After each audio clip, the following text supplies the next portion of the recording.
Ako si Peppa. Ang kapatid kong bida-bida.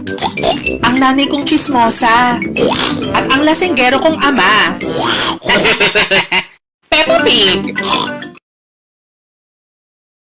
Nagprito na pork chop ang mga magulang ni Peppa at George.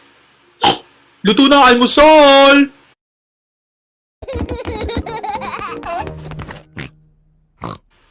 May polka dot sa mukha si Peppa.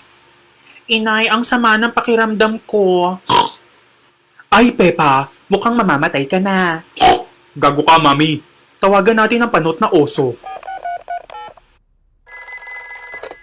Hello, sino may sakit? Masama pakiramdam ni Peppa. Tinitigyawat siya. Pare, baka naman nagdadalaga na.